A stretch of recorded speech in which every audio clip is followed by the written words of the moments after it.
परम पूज्य गुरुदेव के चरणों में कोटि कोटि वंदन।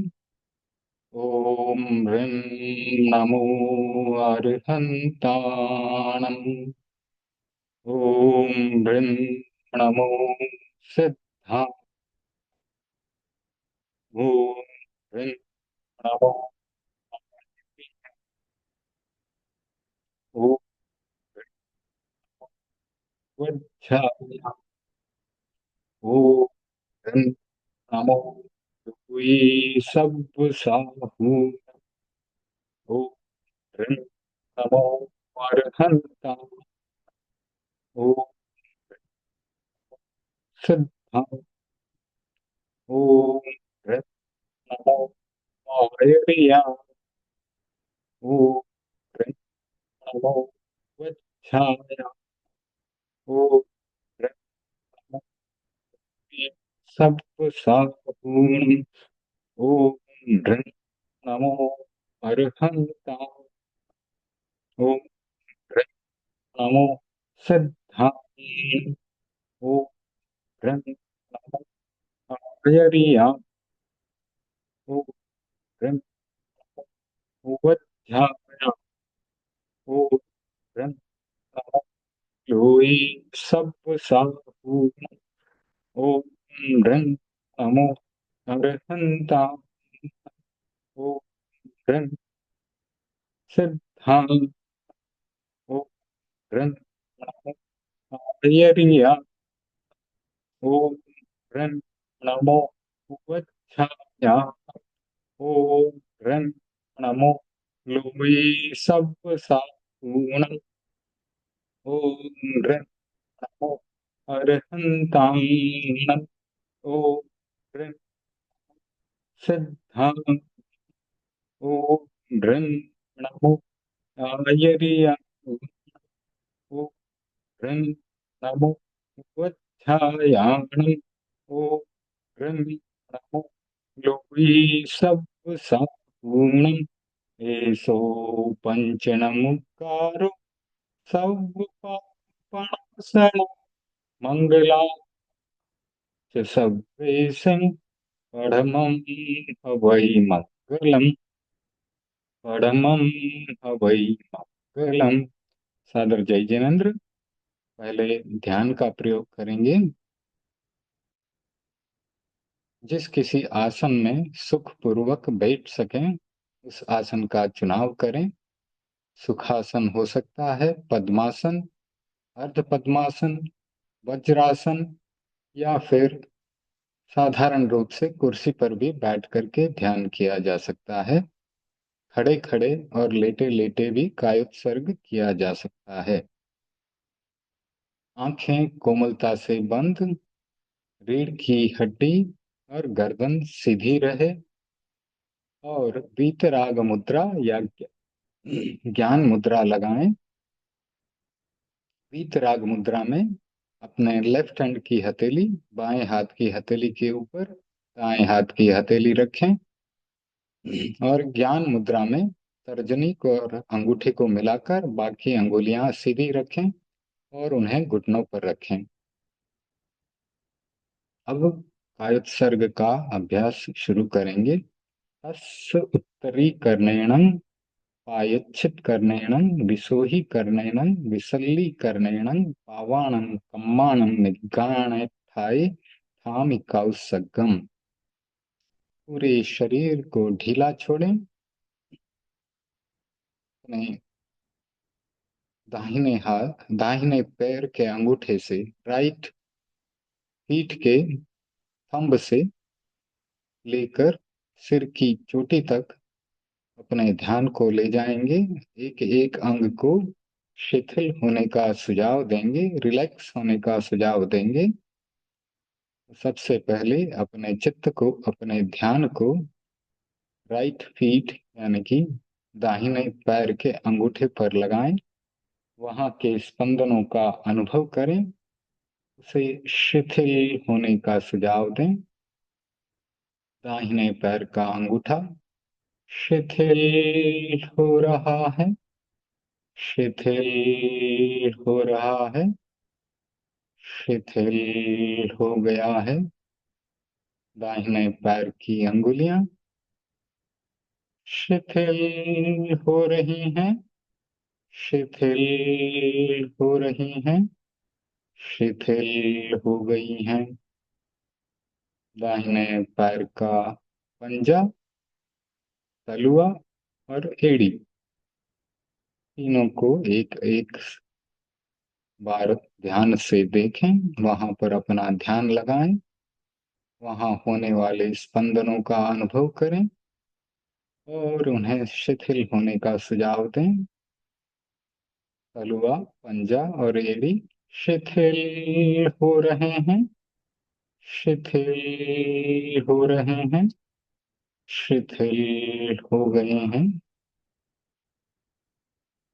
दाहिने पैर की पिंडली और घुटने तक का भाग शिथिल हो रहा है, शिथिल हो गया है।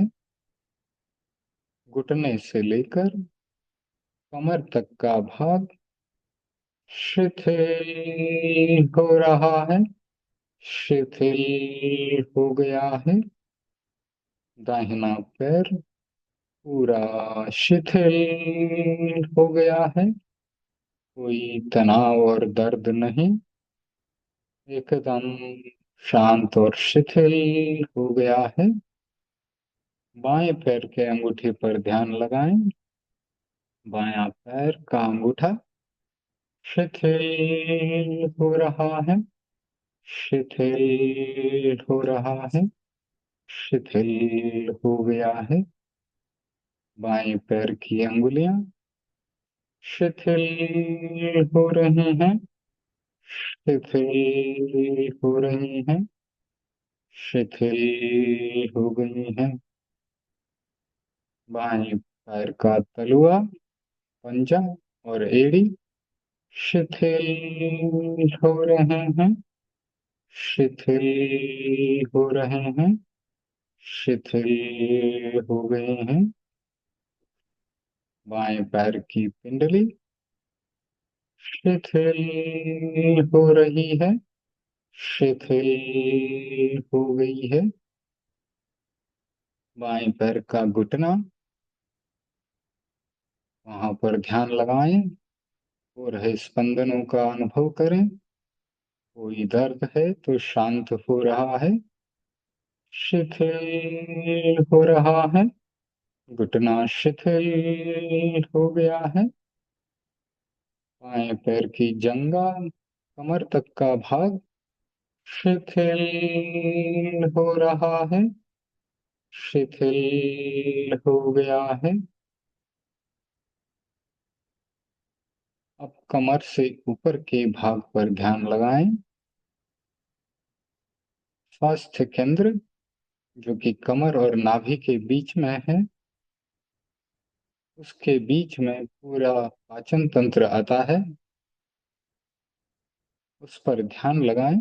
छोटी आंत, बड़ी आंत, यकृत, प्लीहा, एड्रिनलिन ग्रंथियां, गोनाड्स, शक्ति केंद्र, जो कि रीढ़ की हड्डी का अंतिम भाग है, सब शिथिल हो रहे हैं, शिथिल हो रहे, शिथिल हो गए हैं। नाभि के भाग पर ध्यान लगाएं, वह तेजस केंद्र है, शिथिल हो रहा है, शिथिल हो रहा है, शिथिल हो गया है। अब नाभि के ऊपर ध्यान लगाएं, सब पसलियां, रिब केज, हृदय, हार्ट, फेफड़े, सब शिथिल हो रहे हैं। आगे का कंधे तक का भाग शिथिल हो गया है, शिथिल हो गया है।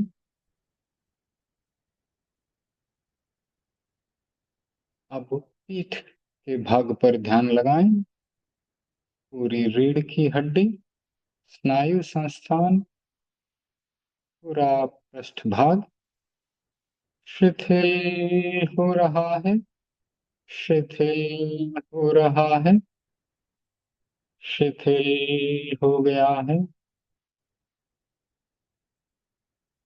गर्दन का भाग, श्वास नलिका, भोजन नलिका, स्वर यंत्र, सब शिथिल हो रहे हैं, शिथिल हो रहे हैं, शिथिल हो गए हैं।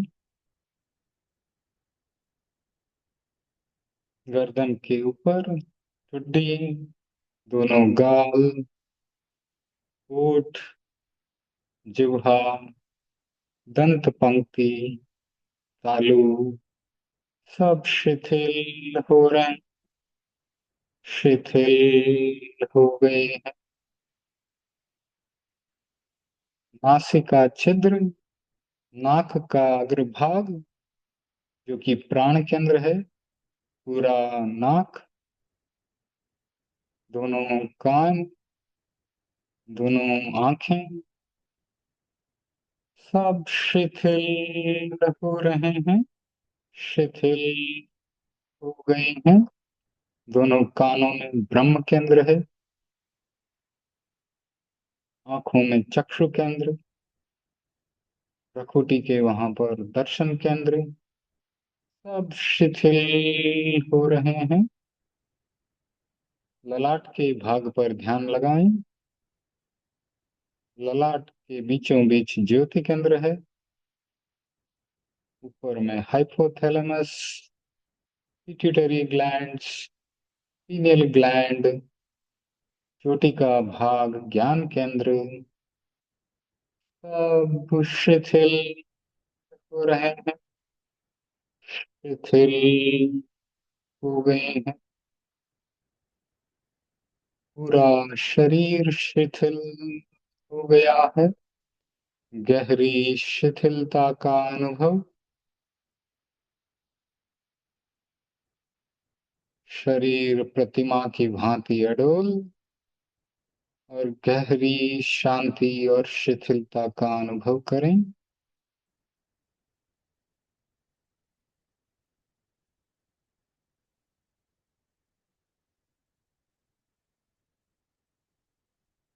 जहां जहां हमने ध्यान लगाया वे सारे अंग एक नवीन ऊर्जा से भर गए हैं।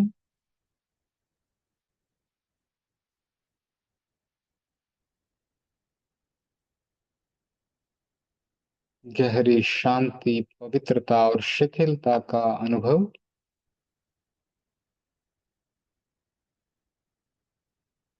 आत्मा की भिन्नता और शरीर की भिन्नता का अनुभव।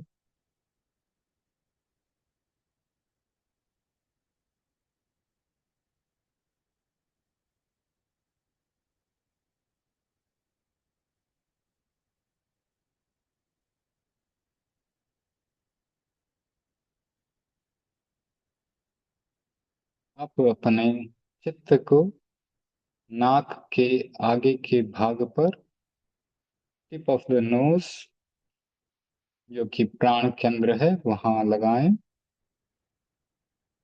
वहां पर आते जाते श्वास को देखें।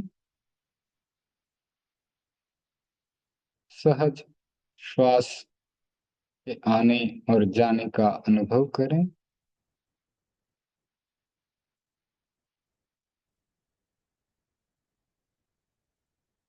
श्वास आ रहा है, श्वास जा रहा है।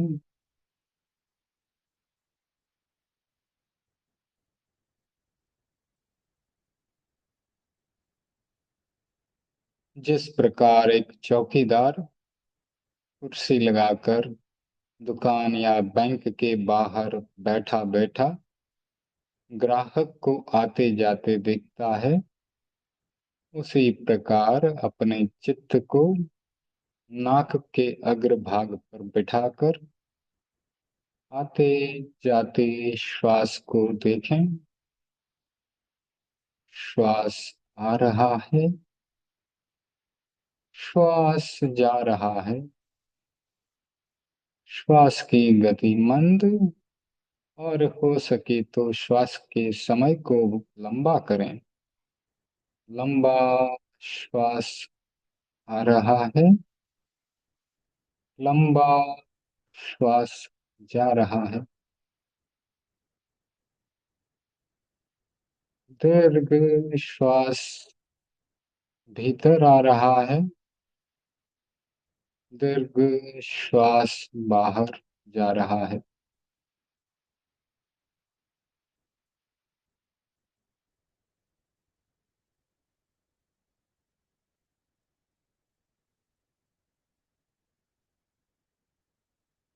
सिर्फ श्वास का अनुभव करना है।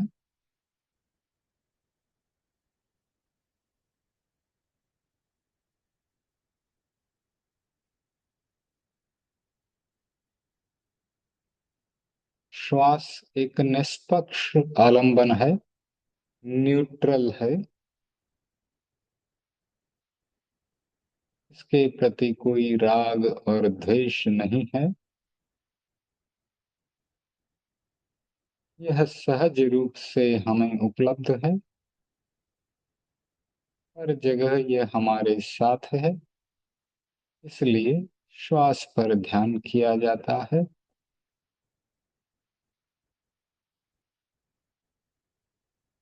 पूरा ध्यान श्वास पर। लंबा श्वास भीतर जा रहा है, लंबा श्वास बाहर आ रहा है।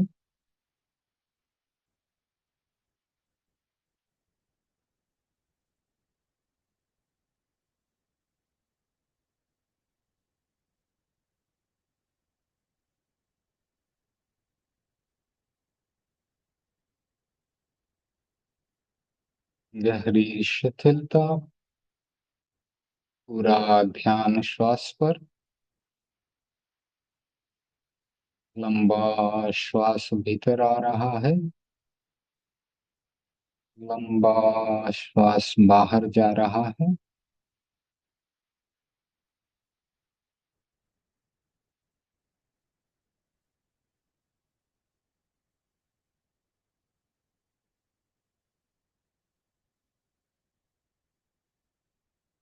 भगवान की प्रतिमा की भांति शरीर अडोल, निष्प्रकंप, और जैसे भगवान की अधखुली आंखें नाक के अग्रभाग को देखती हैं, उसी प्रकार बंद आंखों से नाक के अग्रभाग पर ध्यान लगाकर श्वास को आते जाते देखें। लंबा श्वास भीतर आ रहा है, लंबा श्वास बाहर जा रहा है।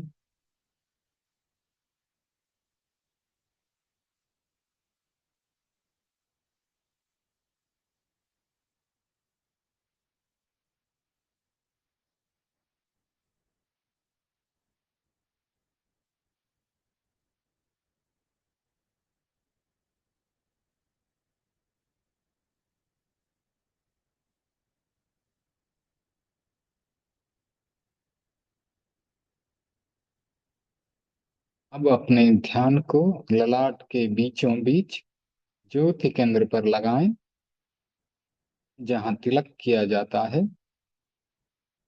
वहां पर पूर्णमासी के चांद का ध्यान करें। आज 14 है। 14 का चांद भी बहुत बड़ा होता है। शरद ऋतु है। शरद ऋतु में चांद विशेष रूप से बड़ा होता है। शरद पूर्णिमा के शीतल चमकीले चांद को देखें। ललाट के बीचों बीच शरद पूर्णिमा की चांद की धवल चांदनी फैली हुई है। उसकी श्वेत किरणें हमारे ललाट के बीचों बीच आ रही हैं, पूरे ललाट पर फैल रही हैं। श्वेत रंग का शरद पूर्णिमा का चमकीला चांद अपनी किरणें चारों तरफ फैला रहा है।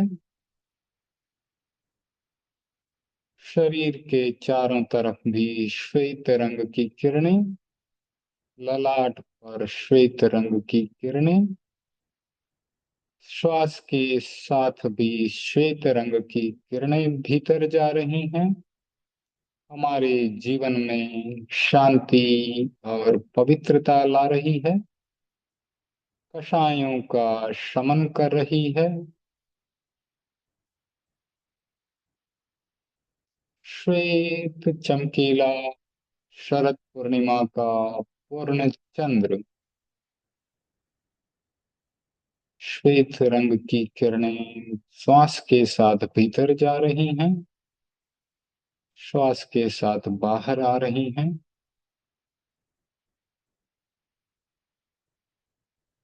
ललाट के बीचों बीच शरद पूर्णिमा के चमकीले चांद का अनुभव करें।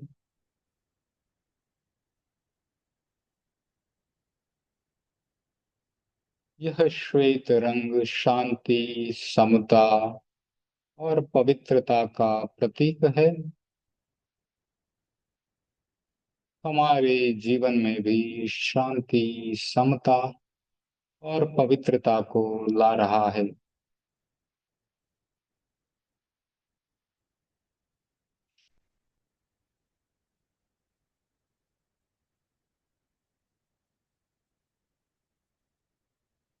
सिर्फ श्वेत रंग की किरणों का ध्यान करें।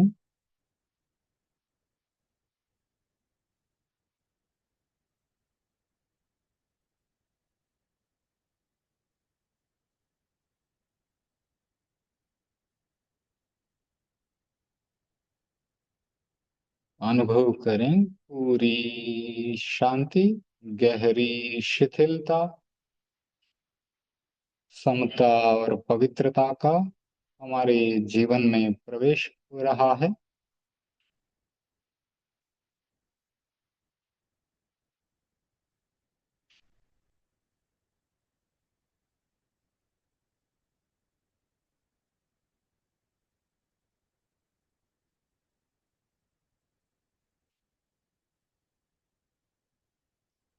हम खाए अब पग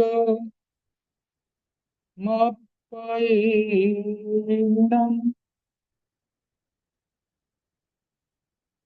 स्वयं स्वयं को देखें, आत्मा से आत्मा को देखें। यह ध्यान का अभ्यास स्वयं को देखने का अभ्यास है। आत्मा पूरे शरीर में फैली हुई है, इसलिए हर अंग को देखकर आत्मा का अनुभव करने का प्रयास किया जाता है। संदिग्धये अपग मपयेणम। स्वयं स्वयं को देखें, आत्मा से आत्मा को देखें।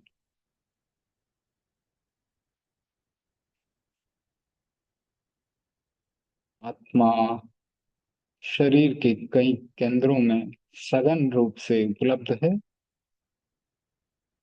वे चैतन्य केंद्र हो सकते हैं।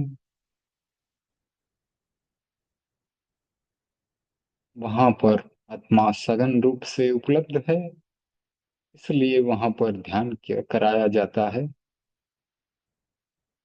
संपिखये अपग मपयेणम। स्वयं स्वयं को देखें, आत्मा से आत्मा को देखें।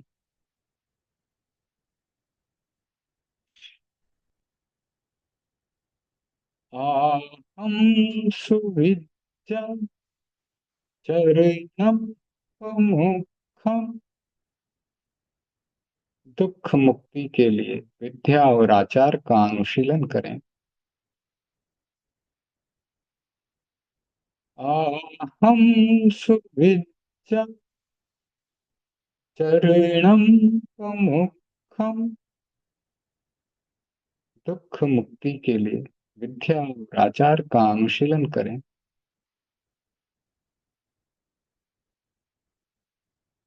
आहम सुविद्या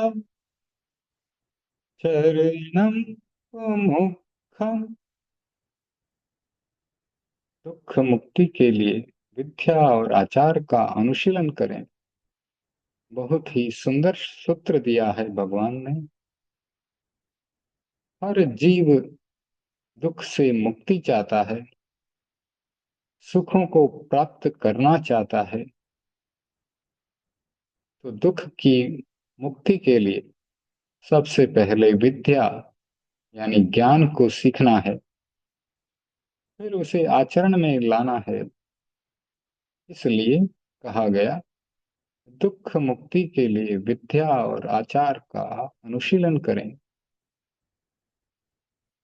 अपना सच में से जा मैं तिम हुए शुक पाए। स्वयं सत्य को खोजें और सबके साथ मैत्री करें। यह भी बहुत ही अच्छा सूत्र है। भगवान ने स्वयं अपने सत्य को खोजा, हमें भी स्वयं अपने सत्य को खोजना है। संसार के सभी जीवों से मैत्री करनी है।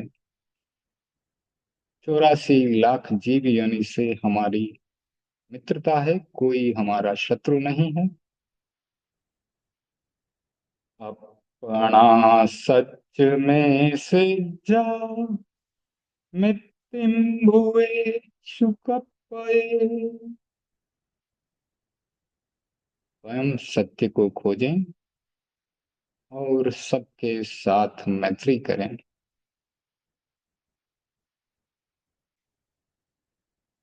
अपना सच में से जा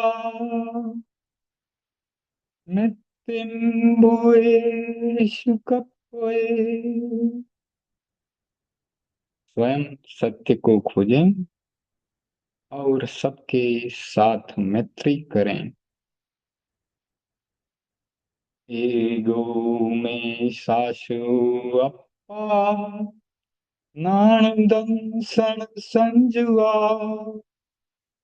शेषा में बाहिरा हवा सब्वे संयुक्त लक्षणा। एक में ही आत्मा रूप में शाश्वत हूँ, ज्ञान और दर्शन से युक्त हूँ। शेष शरीर आदि सब बाहरी भाव हैं और वे संयोग और वियोग रूपी लक्षणों से युक्त हैं।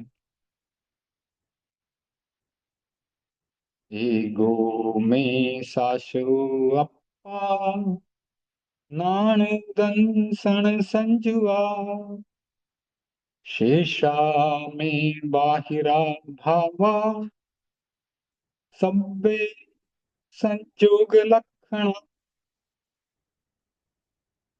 एक मेरी आत्मा शाश्वत है जो कि ज्ञान दर्शन युक्त है, बाकी सब बाहरी भाव हैं, संयोग और वियोग लक्षणों से युक्त हैं।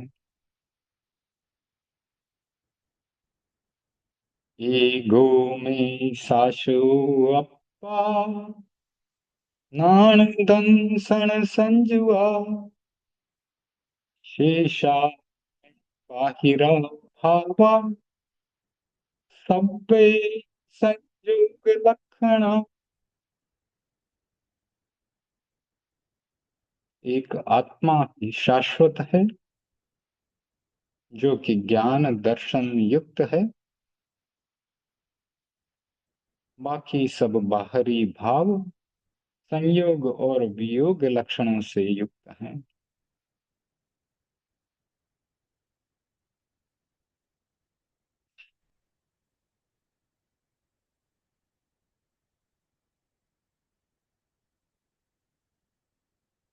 शरीर प्रतिमा की भांति अडोल, रीढ़ की हड्डी और गर्दन सीधी, सभी तनावों से मुक्त, गहरी शिथिलता और शांति का अनुभव, पूरे शरीर में वाइटल एनर्जी का अनुभव,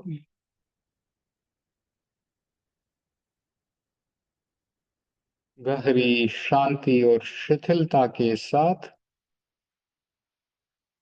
2-3 लंबी श्वास लेते हुए ध्यान के प्रयोग को संपन्न कर सकते हैं। धीरे धीरे अपनी आंखों को खोलें। ध्यान की शक्ति और ऊर्जा को महसूस करते हुए गहरे आनंद, शिथिलता, समता और पवित्रता का अनुभव करते हुए अपने ध्यान को संपन्न कर सकते हैं। अब स्वाध्याय का क्रम शुरू करेंगे।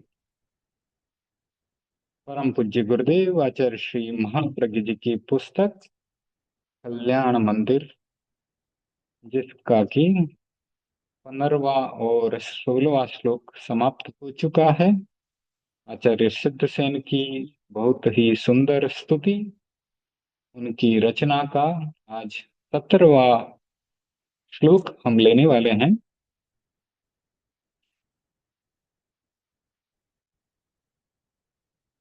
17वां श्लोक इस प्रकार से है।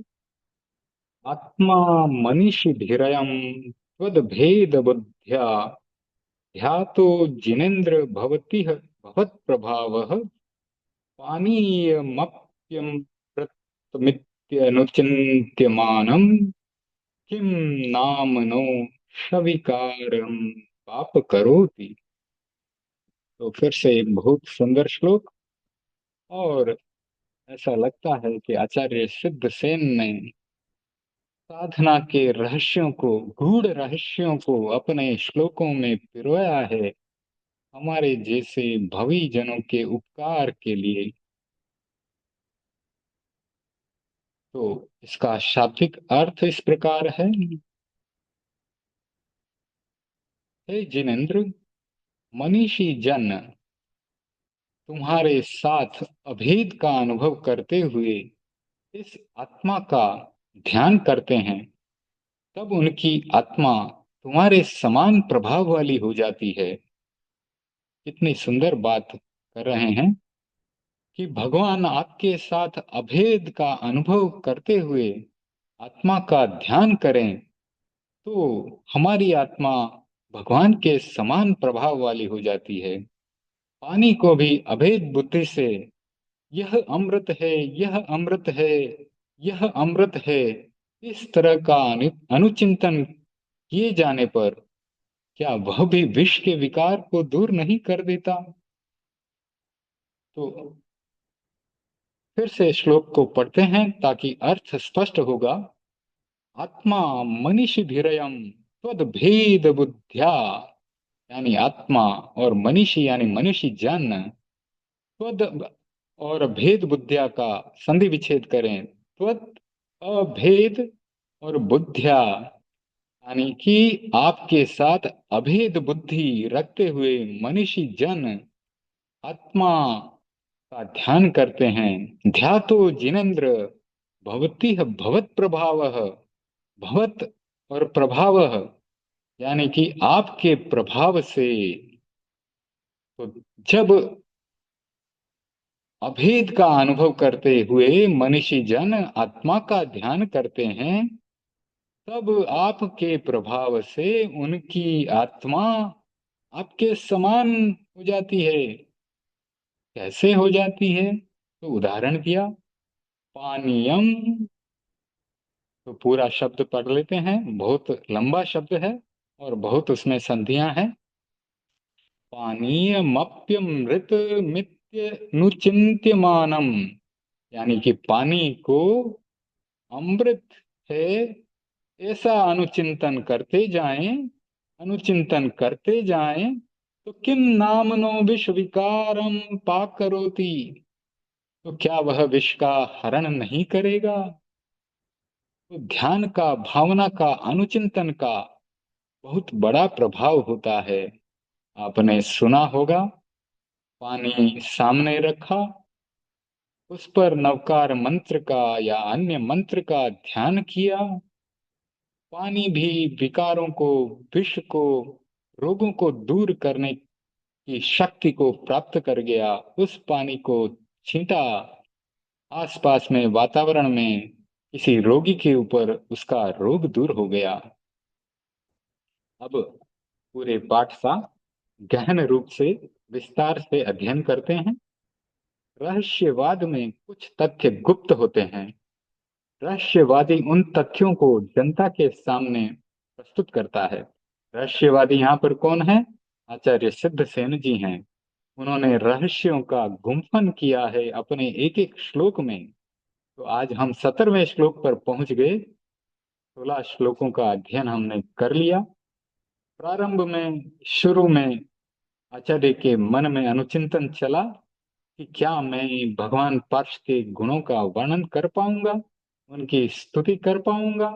इतने महान भगवान हैं, इतने उनके गुण हैं, अनंत गुण उनके भीतर हैं, क्या मैं वैसा कर पाऊंगा। लेकिन दृढ़ संकल्प किया, एक एक श्लोक की रचना करते चले गए, और जैसे जैसे आगे बढ़े, उन्होंने एक एक श्लोक में साधना के रहस्यों को छुपा दिया, और उनको अब हम अर्थ सहित पढ़ रहे हैं। तो आचार्य सिद्धसेन रहस्यवादी हैं, और तथ्यों को जनता के लिए, साधारण जनता के लिए उन्होंने इन श्लोकों में पिरोया है, और जो अब हमारे सामने प्रस्तुत हो रहे हैं। आचार्य सिद्धसेन अरहत पार्श्व की स्तुति में अनेक रहस्यों का प्रकटीकरण कर रहे हैं। प्रभु, मनीषी लोग आपका ध्यान करते हैं और आपके साथ अभेद बुद्धि स्थापित कर लेते हैं। ध्यान की दो पद्धतियां हैं। ये वर्ष जो है प्रेक्षा कल्याण वर्ष के रूप में मनाया जा रहा है, इसलिए हम प्रवचन के शुरुआत में लगभग आधा घंटा ध्यान करते हैं। तो उसमें भी ध्यान की कई पद्धतियां हमारे सामने आ रही हैं। आज हमने शरीर प्रेक्षा की, चैतन्य केंद्रों की प्रेक्षा की, ज्योति केंद्र की प्रेक्षा की। इस प्रकार से कई प्रकार की ध्यान की पद्धतियां हैं। यहाँ पर दो पद्धतियां बताई गई, भेद प्रणिधान और अभेद प्रणिधान। भेद प्रणिधान की पद्धति में ध्याता और ध्येय ध्येय जो होते हैं वो अलग अलग होते हैं। तो ध्याता भगवान हो सकते हैं, नहीं, ध्याता हम हो सकते हैं, और ध्येय भगवान हो सकते हैं। इस प्रकार से दोनों का अलग अलग अनुभव शुरुआत में होता है। तो एक है ध्यान करने वाला, जिसे ध्याता कहा गया। तो एक तो वह होता है, और दूसरा वह होता है जिसका कि ध्यान किया जाता है। जिसका ध्यान किया जाता है उसे ध्येय कहा जाता है। तो जैसे एक व्यक्ति पार्श्व भगवान का ध्यान कर रहा है, तो वह व्यक्ति तो ध्याता बन गया, और पार्श्व भगवान ध्येय बन गए। पार्श्व भगवान अलग हैं और ध्यान करने वाला अलग है, दोनों में भेद हो गया। तो यह है ध्यान की प्रारंभिक पद्धति। शुरुआत में लोग इस प्रकार से ध्यान करते हैं। जैसे जैसे ध्यान का विकास होता है, भेद समाप्त होता जाता है, साधना में आगे बढ़ते हैं, तो फिर अभेद प्रारंभ हो जाता है। ध्यान की एक अवस्था में ध्याता और ध्येय दोनों एक हो जाते हैं। ध्यान करने वाला अपने ध्येय के साथ एकात्मकता स्थापित कर लेता है, उसके साथ उसका तादात्म्य हो जाता है। तो भवत प्रभावः, तो आपका ध्यान करने वाला फिर आपके जैसा बन जाता है, आप जैसा ही प्रभाव उसमें भी आ जाता है। यह कैसे संभव हो सकता है? यह प्रश्न उठाया गया। अब जयाचार्य श्री जी की बहुत ही सुंदर प्रसिद्ध रचना है चौबीसी। इसमें 24 गीत हैं, 24 ढालें हैं, और इसमें 24 तीर्थंकरों की स्तवना की गई है। एक एक ढाल में एक एक तीर्थंकर की सुंदर रचना है, उनका वर्णन है और उनकी स्तुति है। तो जयाचार्य ने चौबीसी में इस अभेद ध्यान का सुंदर उल्लेख किया है कि विमल प्रभु का ध्यान करने वाला विमल बन जाता है। उनकी 4 लाइनें इस प्रकार है। विमल ध्यान प्रभु आप ध्याया, तिणसु हुआ विमल जगदीश। विमल ध्यान बलि जे कोई ध्यासी, होसी विमल शरीर। यानी कि विमल ध्यान, विमल यानी मल से विमुक्त। मल क्या है? अशुचि को भी मल कहा गया है, लेकिन यहाँ पर मल क्या है? हमारे पाप, हमारे दोष, हमारे कषाय, हमारे क्रोध मान माया लोभ, ये सब विमल हैं। तो विमल ध्यान यानी मल रहित ध्यान प्रभु आप ध्याया। आपने विमल ध्यान का प्रयोग किया प्रभु। तीणसु हुआ विमल जगदीश, और उसके कारण आप विमल जगदीश बन गए, जगत के ईश्वर बन गए, प्रभु बन गए। विमल ध्यान बलि जे कोई ध्यासी। तो इस प्रकार का पवित्र ध्यान जो कोई ध्याएगा, उसी विमल सरीश, तो वो भगवान विमल के सरीखा उनके जैसा बन जाएगा। तो भेद प्रणिधान में ऐसा नहीं होता। वह ध्यान की आरंभिक अवस्था है। तो जब ध्यान शुरू करता है, अभ्यास करने वाला प्रारंभ करता है, सीख रहा है, तब भेद प्रणिधान होता है। वह ध्यान की प्रारंभिक अवस्था बताई गई। इसमें ध्यान करने वाला और जिस आत्मा का निर्मलता का ध्यान किया जा रहा है, दोनों ही अलग अलग हैं। आचार्य रामसेन जी ने तत्वानुशासन में और आचार्य हेमचंद्र जी ने योग शास्त्र में अभेद ध्यान का वर्णन किया है। रामसेन जी ने लिखा है कि बाहुबली का ध्यान करने वाला बाहुबली जैसा शक्तिशाली और गतिमान बन जाता है। जिसका हम ध्यान करते हैं, उसके साथ अभेद स्थापित कर लेते हैं, तो हमारा वैसा वैसा ही परिणमन शुरू हो जाता है। हमारे भीतर वैसे चेंजेस आने शुरू हो जाते हैं, वैसा बदलाव आना शुरू हो जाता है। तो परिणमन का सिद्धांत बहुत विचित्र है, और उसे बहुत सुंदर शब्दों में व्यक्त किया गया है। जम जम भावे आविष्यई, तम तम भावे परिणमयी। तो यह प्राकृत का छोटा सा वाक्य है। तो इसमें यही बताया गया कि जो व्यक्ति जिस जिस भाव में आविष्ट होता है, वह उसी भाव में परिणत हो जाता है। जैसे ही अभेद की साधना शुरू की, परिणमन घटित होना शुरू हो गया। भगवती सूत्र में परिणमन की प्रक्रिया को स्पष्ट करने वाले 5 शब्दों का उल्लेख मिलता है। एजति, कंपन शुरू हो जाता है। वेजति, विशिष्ट कंपन शुरू हो जाता है। चलती, गमन या स्थानांतरण हो जाता है। स्पंदते, किंचित चलन शुरू हो जाता है। घटते, सब दिशाओं में चलन शुरू हो जाता है। तो इस प्रकार से हमारे भीतर जो है रूपांतरण होना शुरू हो जाता है ध्यान के माध्यम से। संचलन और स्पंदन होते ही उसी भाव में परिणत होकर व्यक्ति स्वयं वैसा ही बन जाता है। यह परिणमन का सिद्धांत जैन योग का महत्वपूर्ण सिद्धांत है। सभी योग पद्धतियों में इसको महत्व दिया गया है।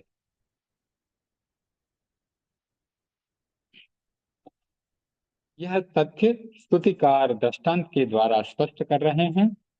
शुद्ध पानी सामने रखा हुआ है। किसी व्यक्ति को सर्प ने काट लिया है। उस सर्प विष को उतारना है, तो ध्याता अपने सामने पानी रखकर सबसे पहले यही धारणा करता है कि यह पानी अमृत है, विष का नाश करने वाला है। 20 मिनट एकाग्र होकर अनुचिंतन करे कि यह पानी अमृत है और मैं अमृत को पी रहा हूँ, तो उससे जहर का भी नाश हो सकता है, वह जहर समाप्त हो सकता है। यदि अनुप्रेक्षा, अनुचिंतन ठीक हो जाए, तो वह अनुचिंतन एक मंत्र का काम करता है। वह पानी अमृत बन जाता है और उसे पीने वाला विष मुक्त हो जाता है। प्रत्येक वस्तु में परिणमन होता है। परिणमन का सिद्धांत जैन दर्शन का बहुत ही महत्वपूर्ण सिद्धांत है। हम अपने चिंतन और संकल्प के द्वारा रूपांतरण कर सकते हैं। योग का एक बहुत महत्वपूर्ण प्रयोग है भावना का प्रयोग। हमारे संत सुधारस एक पुस्तक है और उपाध्याय विनय विजय जी द्वारा रचित है। उसमें 12 भावनाओं का प्रयोग बताया गया है। 12 भावनाओं पर संस्कृत में बहुत ही सुंदर रचना की गई है। एकत्व भावना, अन्यत्व भावना, असुचि भावना, संसार भावना, लोक भावना, निर्जरा की भावना और बहुत सारी 12 भावनाओं के साथ 4 और भावनाओं का उनमें जो है एडिशन किया गया है। तो कुल मिलाकर 16 भावनाओं के प्रयोग बताए गए हैं और उनके बारे में बहुत ही सुंदर संस्कृत में रचना है। तो वर्तमान में प्रचलित सम्मोहन का प्रयोग भी इसी का एक रूप है। आपने देखा होगा कि जादूगर स्टेज पर प्रदर्शन करता है, वह भी सम्मोहन का प्रयोग करता है। एक व्यक्ति को सम्मोहित कर दिया और उसको कहा कि तुम देखो तुम्हारे हाथों में फफोले हो गए हैं। जब जल जब हाथ जल जाता है तो त्वचा पर फफोले हो जाते हैं। तो उसको प्रयोग कराया गया। उसके हाथ पर पहले कुछ भी नहीं था, पहले कोई फफोला नहीं था, किंतु उसको जब भावना का प्रयोग कराया गया, फफोले की भावना से भावित कर सुझाव दिया गया, थोड़ी देर बाद देखा गया कि उसके हाथ की हथेली में फफोले हो गए। कहाँ से आया ये सब? भावना के कारण पैदा हो गया। जब कोई बीमारी या महामारी फैलती है तो आपने देखा होगा कोविड के समय में लोगों के भीतर भय की भावना जो है भर गई थी। भय की भावना संक्रमित हो गई थी। तो कई व्यक्ति, मुझे ऐसा लगता है कि उस भय से, डर से मर गए होंगे। हम लोग ध्यान का प्रयोग कराते हैं और करते हैं। गर्मी बहुत है और ध्यान अच्छी तरह से अगर नहीं हो पा रहा है तो उस समय एक प्रयोग कराया जाता है कि चारों तरफ अनुभव करें कि सर्दी की ऋतु है और हिमपात हो रहा है, ओले बरस रहे हैं, बर्फ ही बर्फ गिर रही है, जैसा कि अभी अमेरिका में हो रहा है, जैसा कि अभी हिमालय पर हो सकता है। वहां बर्फ गिर रही है, ठंडी हवा चल रही है। उस प्रकार का अनुभव कराया जाता है। तो अभ्यास के द्वारा भावना से भावित हो जाता है और थोड़ी देर में ही गर्मी समाप्त हो जाती है। ऐसा भी देखा है कि कुछ व्यक्ति ध्यान करते करते कांपने लग जाते हैं। इस सब का प्रयोग भावना के कारण हुआ। भावना के कारण वे व्यक्ति सर्दी से कांपने लग गए। तो पारमार्थिक शिक्षण संस्था में एक शिविर की बात आचार्य श्री महाप्रज्ञ जी कर रहे हैं। एक बार अमृत प्लाविनी मुद्रा का प्रयोग करवाया गया। ऐसा सोचें, विचार करें, भावना करें कि ऊपर से अमृत झर रहा है और अमृत की वर्षा हो रही है। सब लोग उस अमृत का पान कर रहे हैं। सभी शिविरार्थियों ने यह प्रयोग जब किया तो उनमें एक शिविरार्थी थे मोहनलाल जी कठोतिया। वे प्रयोग करते करते इतने भाव विभोर हो गए कि ऐसा लगा कि सचमुच वे अमृत का पान कर रहे हैं। तो यह भावना का प्रयोग बदलने वाला प्रयोग है। पूरा ध्यान हमारा जो है भावना के प्रयोग में लग जाता है, तब वह भावना फलित हो जाती है। शायद इसीलिए कहा गया था, जाकी रही भावना जैसी, प्रभु की मूरत देखी वैसी। तो जिसने जिस भावना से प्रभु की मूरत देखा, उनको वह वैसी ही दिखाई देने लगी। तो अगर हम उपयुक्त भावना करना सीख जाएं तो अपने में काफी परिवर्तन कर सकते हैं। स्तुतिकार ने भावना योग का अपनी स्तुति में प्रयोग किया है। प्रयोग से प्रमाणित कर दिया कि आपका अभेद बुद्धि से ध्यान करने वाला आपके जैसा बन जाता है। हमारी दुनिया में, पूरे ब्रह्मांड में परमाणु भरे हुए हैं। वे हमें दिखाई नहीं देते। प्रवचन पंडाल में हजारों लोग बैठे रहते हैं। वे हमें दिखाई देते हैं, किंतु इसमें अनंत अनंत परमाणु हैं। उस पंडाल में अनंत अनंत परमाणु हैं। वे हमें दिखाई नहीं देते। विक्रम संवत 2002 में श्री डूंगरगढ़ में गुरुदेव का चतुर्मास था। उस चतुर्मास में आचार्य महाप्रज्ञ जी जीव अजीव नामक पुस्तक लिख रहे थे। उस समय उनके सामने बहुत सारे पढ़े लिखे युवक बैठते थे और उन्होंने पूछा, अपनी अंगुली की तरफ संकेत करके, कि बताओ यह क्या है। तो उन पढ़े लिखे युवकों ने जवाब दिया कि यह तो अंगुली है। आचार्य ने फिर पूछा, और क्या है। और तो कुछ भी नहीं है, सिर्फ अंगुली ही दिखाई दे रही है। तो महाप्रज्ञ जी ने फिर से कहा, ध्यान से देखो। वे फिर से बोले, अंगुली ही है। तब आचार्य श्री महाप्रज्ञ जी ने जवाब दिया कि तुमने अभी जीव अजीव का अध्ययन किया है, तत्व ज्ञान का अध्ययन किया है। बताओ, अंगुली में धर्मास्तिकाय के प्रदेश हैं या नहीं। उन्होंने कहा, हाँ, धर्मास्तिकाय के प्रदेश तो हैं। क्या आकाश अंगुली में है या नहीं। तो आकाश तो सर्वत्र व्याप्त है। अंगुली में आकाश भी है, पुद्गल परमाणु भी हैं और चेतना भी है। तो अगर हम सूक्ष्म दृष्टि से देखें तो एक अंगुली में पांचों द्रव्य हैं। यह केवल अंगुली ही नहीं है, इसमें धर्मास्तिकाय है, उसके प्रदेश भी हैं। अधर्मास्तिकाय है, उसके प्रदेश भी हैं। आकाशास्तिकाय है, आकाश के प्रदेश भी हैं। उद्गल के अनंत अनंत स्कंद हैं और चेतना भी है। तो हमें दिखाई देती है सिर्फ अंगुली। विश्लेषण करें तो कोरी अंगुली नहीं होती, सबका मिला जुला एक योग होता है। इसी प्रकार परिषद में हजारों व्यक्ति बैठते हैं, उनके आसपास परमाणुओं का पिंड घूम रहा है। इतने परमाणु हैं जिनकी हम कल्पना भी नहीं कर सकते, स्थूल बुद्धि से सोच भी नहीं सकते। हम जो चीनी खाते हैं, उस चीनी के परमाणु भी सर्वत्र भरे हुए हो सकते हैं। उनका संयोग नहीं हुआ है, उचित रूप में उनका भी संयोग हो तो वहां पर भी चीनी प्रकट हो सकती है। सुगंध और दुर्गंध के परमाणु भरे हुए हैं। दुनिया में जितने पदार्थ हैं, उनके सूक्ष्म परमाणु वहां पर भरे हुए हैं, लेकिन हम उन्हें नहीं पकड़ पाते, हम उन्हें नहीं देख पाते। हमारे पास वह शक्ति नहीं है, उनको देखने और पकड़ने की शक्ति नहीं है। जहर के परमाणु भी वहां हो सकते हैं और अमृत के परमाणु भी वहां हो सकते हैं। तो व्यक्ति ने जब पानी को सामने रखा और भावना और अनुचिंतन शुरू कर दिया कि इसमें अमृत है, इसमें अमृत है, तो उसमें अमृत के परमाणुओं का समावेश होने लग जाएगा। वहां अमृत के परमाणु आने लग जाएंगे।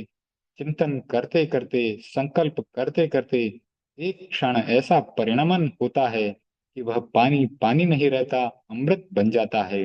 एक ऐसा ही भावना का प्रयोग एक श्रावक मानजीत श्रावक थे, उन्होंने किया शायद। तो उनके बारे में भी घटना आती है कि उनको जो है सुबह सुबह जल्दी उठकर सामायिक का अभ्यास करने का जो है उनकी आदत थी। तो ये जसोल के रहने वाले थे और आचार्य भिक्षु के परम भक्त थे। सुबह सुबह सूर्योदय के पहले 5 बजे के आसपास उठ करके सामायिक का प्रयोग करते थे। एक दिन ऐसे ही उठे और अपनी दुकान में बैठ करके सामायिक का प्रयोग किया। तो गांवों में उस समय सांप भी निकलते थे। हो सकता है कि एक सांप ने उनके पैर पे डस लिया, पैर में दर्द हुआ और उनको लगा कि शायद जहर फैलने लग सकता है। वो उन्होंने अपने धोती के कपड़े को थोड़ा सा फाड़ करके और उस पैर पे जो है उसको बांध लिया। आचार्य भिक्षु का नाम लेते लेते वहां पर बांध लिया और आचार्य भिक्षु का स्मरण करते हुए यह कार लगा दी कि जहर इससे ऊपर आगे नहीं बढ़ेगा। जहां बांधा था वहां पर उन्होंने अनुचिंतन करना शुरू कर दिया, आचार्य भिक्षु का नाम स्मरण करते करते, कि अब जहर इससे आगे नहीं बढ़ेगा। तो वे उस अनुचिंतन में लगे रहे। और सुबह सुबह उनके घर में उनके पुत्र वधू थी, वो जब समय पर उठी तो उन्होंने देखा कि मान जी, जो जसोल वाले मान जी श्रावक हैं, उनका पैर तो लहूलुहान हो रहा है और शायद वहां पर किसी ने काटा है, हो सकता है वहां पर जहर भी चढ़ रहा होगा। तो उनको कहा कि आपके लिए वैद्य बुलाएं या किसी तंत्र मंत्र करने वाले को बुलाएं, ओझे को बुलाएं, जो कि वहां पर झाड़ फूंक करके और विष को निकाल दे। तब उन्होंने जवाब दिया कि मैंने तो अपना भावना का प्रयोग शुरू कर रखा है। आचार्य भिक्षु का नाम ही मेरे लिए मंत्र का काम कर रहा है। नाव मंत्र तब भयहर विषहर। तो यह भी गीत हम सुनते हैं, चैत्य पुरुष जग जाए में। तो ओम भिक्षु का जाप करते करते पूरा दिन निकला और धीरे धीरे उनका जहर भी उतरने लग गया। तो यह भावना का प्रयोग हमारे सामने है, और आचार्यों ने इसको ढालों में गीतों में लिखा हुआ है, पिरोया हुआ है। तो भिक्षु भिक्षु भिक्षु मारी आत्मा पुकारे, इस गीत में इसका वर्णन आता है। तो अब आगे पढ़ते हैं। तो इसीलिए आचार्य कह रहे हैं कि ऐसा अनुचिंतन विष विकार को भी दूर कर देता है, जहर को भी दूर करता है। तो वो गीत कुछ इस प्रकार है। स्वामी जी ने सुमर नहीं स्वामी जी रो नाम लियो जसोल वाला मान जी, तो काली रो जहर उतरे गियो जी। जंतर मंतर जाड़ा जपटा सगला उत्तर दे दिया, एक स्वामी जी रो नाम काम कर गियो जी। भिक्षु भिक्षु भिक्षु मारी आत्मा पुकारे। तो इस प्रकार से इस गीत में इस घटना का गुंफन किया गया है। इसी प्रकार आपके साथ, यानी अब भगवान की बात हो रही है। इसी प्रकार भगवान के साथ अभेद बुद्धि स्थापित करने वाला पहले से यह कहेगा कि मैं पार्श्व का ध्यान कर रहा हूँ, फिर एक अवस्था में पहुंचकर कहेगा मैं पार्श्व का साक्षात्कार कर रहा हूँ।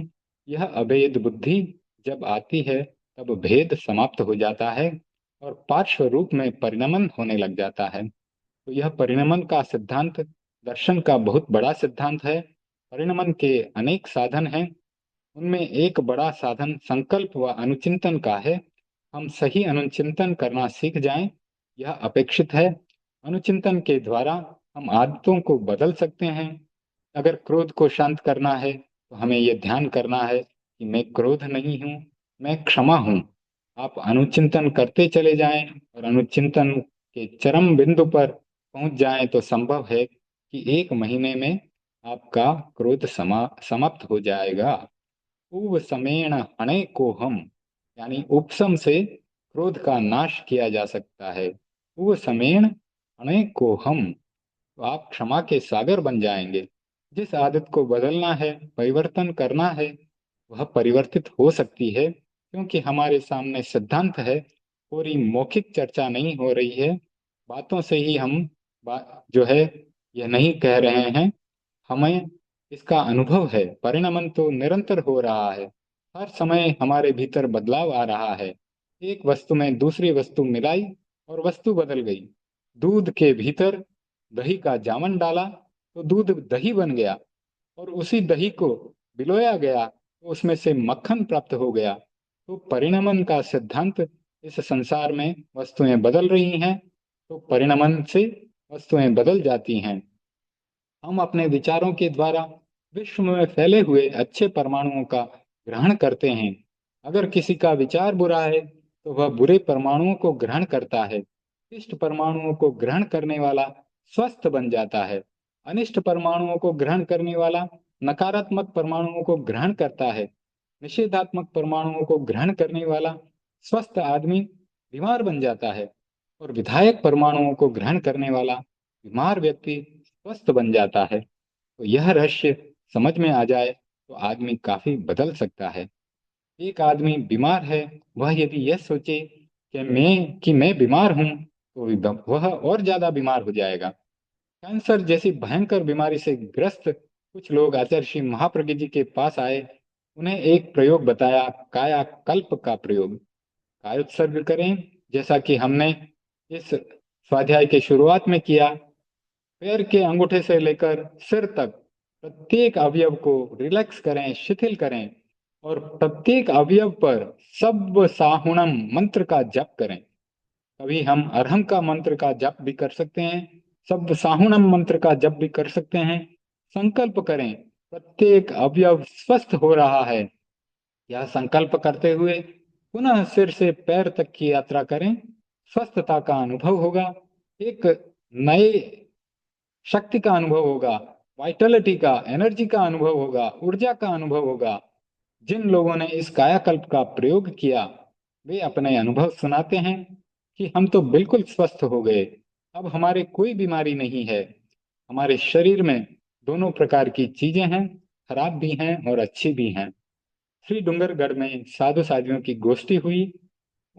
उसमें आचार्य श्री महाप्रज्ञ जी ने तीन शब्दों पर चर्चा की: सेराटोनिन, मेलाटोनिन और एंडोर्फिन। ये तीनों रसायन हमारे शरीर में पैदा होते हैं, हम ही उन्हें पैदा करते हैं। अगर हम अच्छी भावना, अच्छा संकल्प, अच्छा चिंतन करें तो एंडोर्फिन बना लेते हैं। एंडोर्फिन के स्राव की स्थिति में शरीर का दर्द समाप्त हो जाता है। सेराटोनिन का स्राव होने पर हम मस्ती व आनंद में रहते हैं। व्यक्ति में कभी निराशा नहीं होती, कभी तनाव नहीं होता। इन रसायनों से हम तनाव मुक्त स्थिति का अनुभव कर सकते हैं। तो आचार्य सिद्धसेन जी अनुभवी हैं, रहस्यवेत्ता हैं।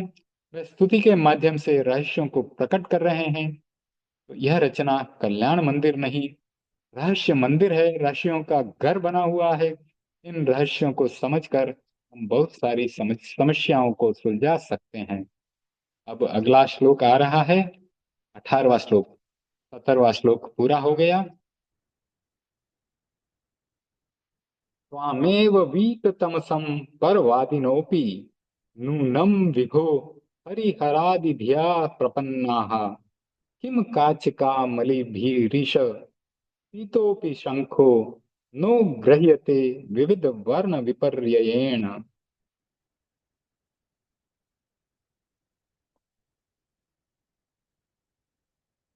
तो इस 18वें श्लोक का शाब्दिक अर्थ ले लेते हैं।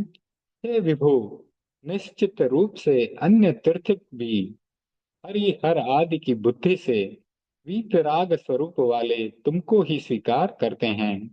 हे ईश्वर, क्या काच कामल रोग वाले मनुष्य सफेद वर्ण वाले शंख को भी नीला, पीला आदि नाना रंग विपर्य से ग्रहण नहीं करते क्या?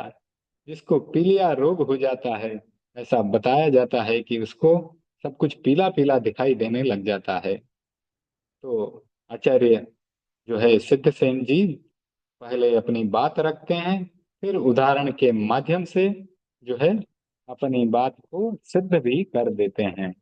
अब हम इसका विस्तार से वर्णन सुनेंगे।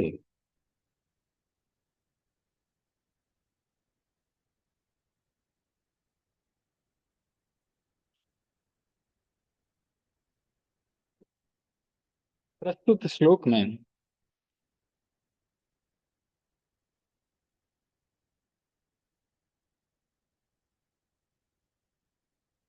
स्तुतिकार का ध्यान एक नई बात पर केंद्रित हो रहा है।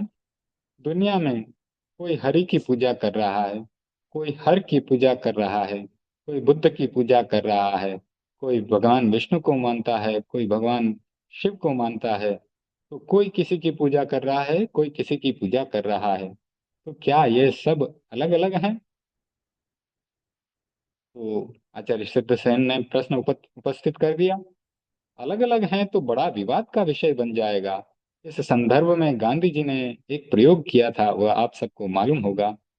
वह इस श्लोक का आभारी हो सकता है। गांधी जी ने प्रयोग किया था, राम और अल्लाह दोनों एक ही हैं, नाम अलग अलग हो सकता है। कोई राम कहता है, कोई अरहत कहता है, कोई अल्लाह कहता है, कोई कुछ कहता है, पर वास्तव में परमात्मा रूप एक ही रूप है।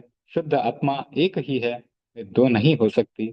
शुद्ध आत्मा जब शुद्ध आत्मा बन गई तो केवल ज्ञान, केवल दर्शन से युक्त हो गई। फिर तो वह एक ज्योति की तरह है, और सब प्रकार की ज्योतियां एक ही होती है। चाहे मरुदेवा माता की उनके जीव को ले लें, चाहे भगवान ऋषभ के जीव को ले लें, मोक्ष जाने के बाद तो जैसे ज्योति में ज्योति विलीन हो जाती है, वैसे हर प्रकार की ज्योति एक तरह की ही होती है। तो इस सच्चाई का स्तुतिकार ने बहुत वैज्ञानिक ढंग से प्रस्तुतिकरण किया है। उन्होंने कहा है, प्रभु, अलग अलग नामों से प्रभु की पूजा की जाती है, किंतु मेरी दृष्टि में तो यह सब आपकी ही पूजा हो रही है।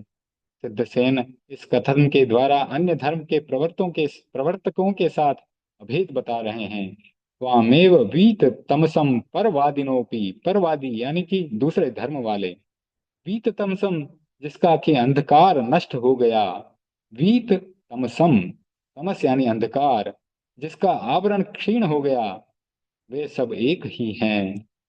इस श्लोक को आचार्य हेमचंद्र के उस श्लोक के संदर्भ में पढ़ना चाहिए जो कि वीतराग स्तोत्र में लिखा गया है।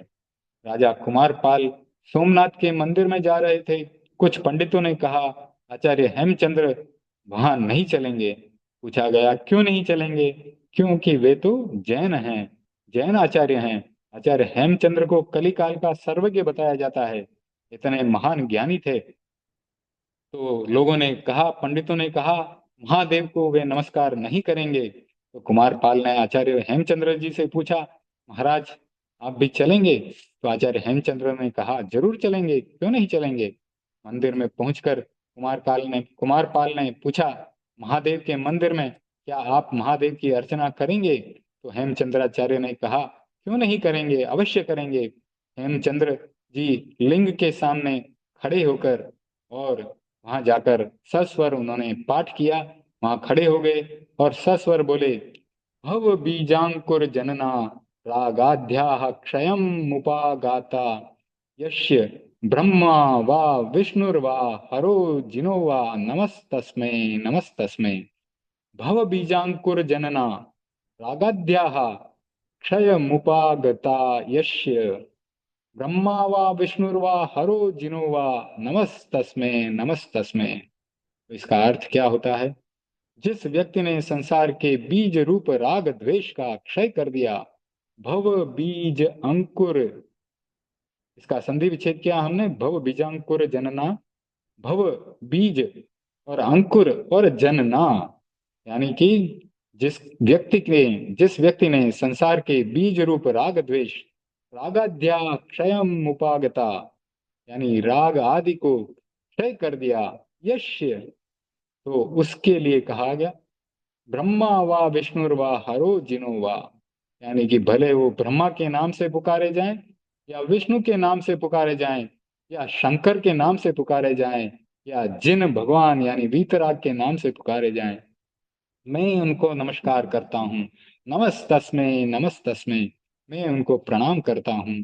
तो कर्म का बीज क्या है, संसार का बीज क्या है? राग और द्वेष। आचार्य श्री ने उत्तराध्ययन की भाषा में कहा, उत्तराध्ययन हमारा एक बहुत ही महत्वपूर्ण आगम है। संसार के मूल बीज राग और द्वेष को जिन्होंने क्षीण कर दिया, वह आत्मा वंदनीय है। उसका ब्रह्मा विष्णु हर जिन कोई सा भी नाम हो, मुझे नाम से कोई मतलब नहीं है, मुझे उस पवित्र आत्मा से मतलब है। इस श्लोक में आचार्य सिद्धसेन ने आत्मा के आधार पर एकात्मकता स्थापित की है। चाहे कोई नाम हो, किसी नाम से पूजे जा रहे हों, सब आप ही हैं। जिसका अज्ञान नष्ट हो चुका, जिसका आवरण समाप्त हो चुका, जिसका मोह क्षीण हो चुका, उस वीत तमस की पूजा होगी। प्रभु, दुनिया में नाना मतों और विचारों के लोग हैं। कुछ हरि को मानते हैं और कुछ हर को मानते हैं। सब लोग अपने अपने देवता को मानते हैं। अलग अलग देवता मानने में कोई कठिनाई नहीं है, किंतु प्रभु, मुझे तो ऐसा लग रहा है कि सबका नाम भिन्न भिन्न है। वस्तुतः वे सभी आपको ही मान रहे हैं। जैन दर्शन का बहुत बड़ा सिद्धांत है वीतरागता। आचार्य श्री महाप्रज्ञ जी अनेक बार कहते हैं कि वीतराग जैसा पवित्र शब्द पूरे शब्दकोश में आपको नहीं मिलेगा। केवली आदि तो सब बात की बातें हैं, मूल बात है वीतराग होना, यानी राग से जो ऊपर उठ गया, राग और द्वेष को जिसने नष्ट कर दिया, अगर आदमी वीतराग हो गया तो कोई समस्या ही नहीं रहेगी। परवादी भी विभिन्न नामों से आपको ही मान रहे हैं, क्योंकि वे जिनको अपना इष्ट मानते हैं उसे वीत तमस मानते हैं। वीत तमस वही है जो वीतराग है। आचार्य हेमचंद्र ने अयोग व्यवच्छेदिका में भगवान को वीत दोष कलुषः स्वीकार किया है। वहां पर बताया गया, यत्र तत्र समये यथा तथा वोसी सोष्य विदया यया तया वीत दोष कलुषः स चेद भवानेक एव भगवन नमोस्तुते। भगवन नमोस्तुते। तो तर्क शास्त्र में अनुमान को समझाने के लिए प्रतिज्ञा हेतु दृष्टांत उपनय निगमन ये पांच अवयव बतलाए जाते हैं।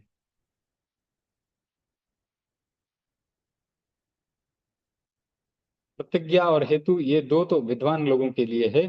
दृष्टांत उपनय और निगमन ये तीन साधारण व्यक्तियों के लिए हैं। तो दृष्टांत यानी उदाहरण के द्वारा समझाया जाता है।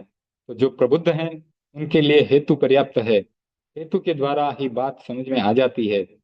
लेकिन बौद्ध दर्शन लेकिन जो साधारण व्यक्ति हैं उनके लिए ये पांचों पॉइंट्स जो हैं, पांचों बिंदु बताए जाते हैं। बौद्ध दर्शन में पक्ष और हेतु ये दो ही अवयव माने गए हैं।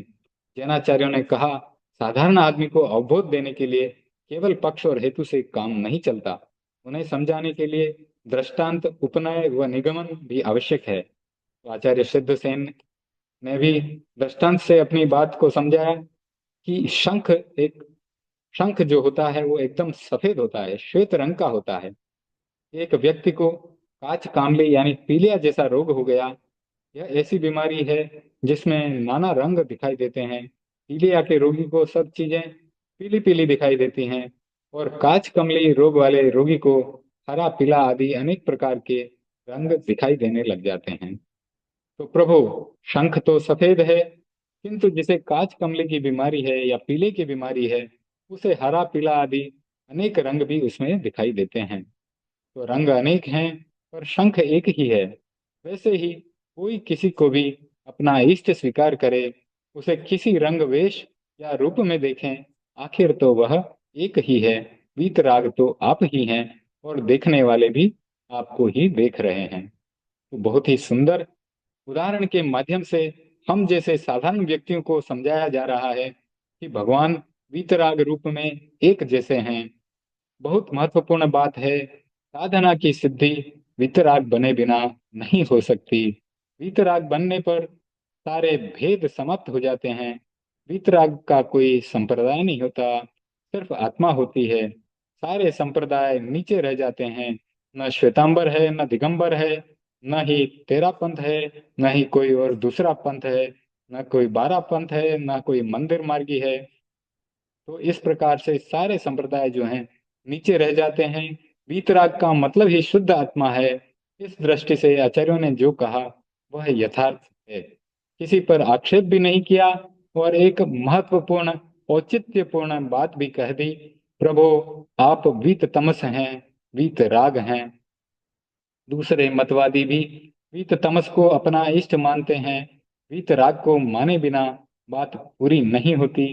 इसीलिए चाहे पार्श को मानो, हरि को मानो, हर को मानो, मोहम्मद या ईसा मसीह को मानो, किसी को भी मानो, अगर वह वीतराग है तो फिर हमें न नाम से मतलब है, न वेश से, और न किसी क्लेश से। शर्त यही है कि हमारा इष्ट वीतराग होना चाहिए।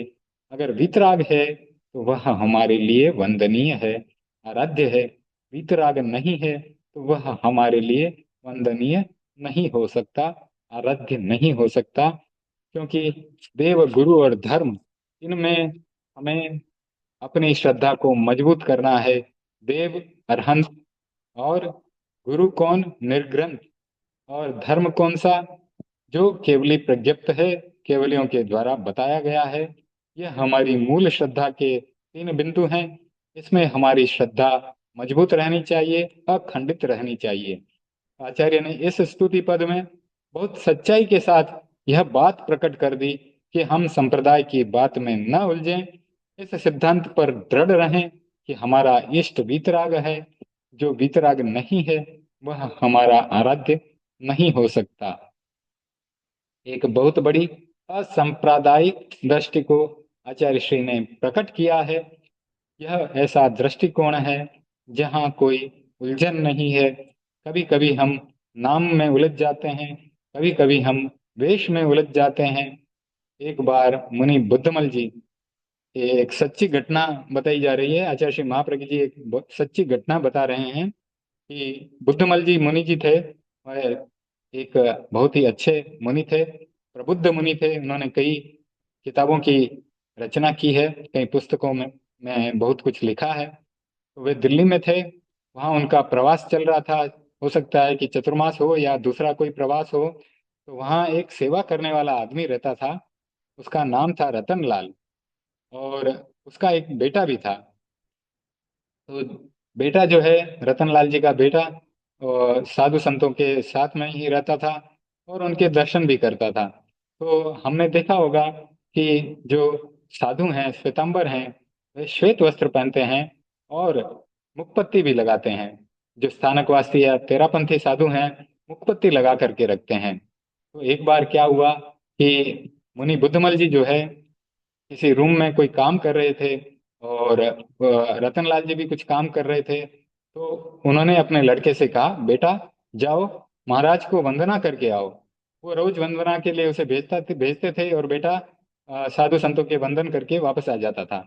तो उसको कहा, बेटा जाओ महाराज को वंदना कर लो, फिर अपना काम शुरू करेंगे। तो लड़का गया, लेकिन बिना वंदना किए वापस आ गया। उसको दूसरी बार भेजा, तीसरी बार भेजा, लेकिन उसने हाथ नहीं जोड़े। तब उससे पूछा गया कि क्या बात है, तुम हमेशा तो रोज तो वंदन करते हो, आज वंदना क्यों नहीं कर रहे हो? तब वो बोला, बापूजी वे तो महाराज को नहीं आदमी है।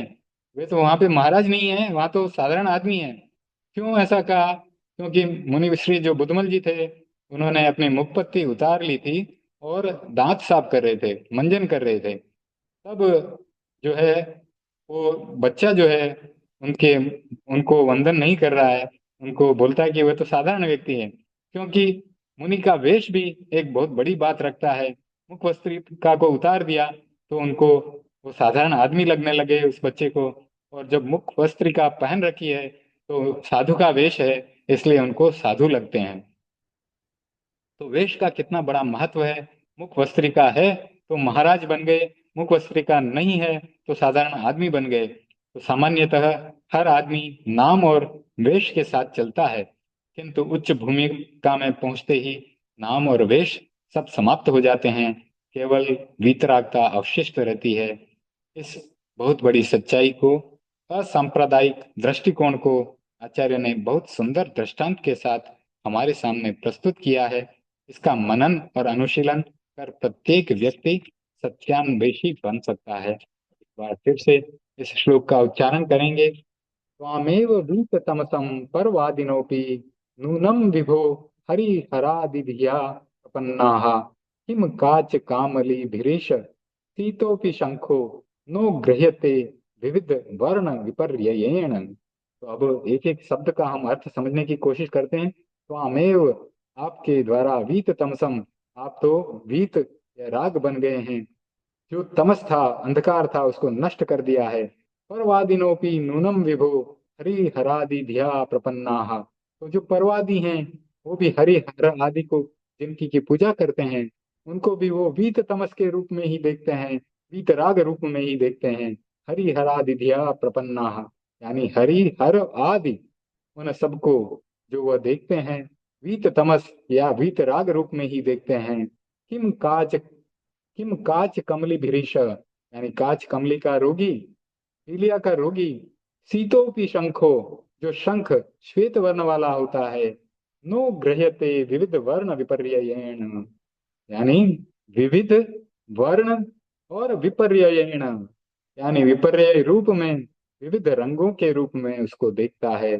जिस प्रकार से काच कमली का, पीलिए का रोगी सफेद शंख को अनेक अनेक रंगों के रूप में देखता है, उसी प्रकार वीतराग भगवान को परवादी भी हरि हरि हर आदि अनेक रूपों में देखते हैं। बहुत ही सुंदर श्लोक। अब हम आगे बढ़ते हैं।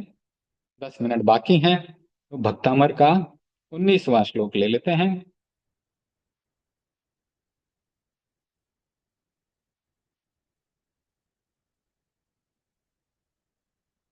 बहुत ही सुंदर श्लोक।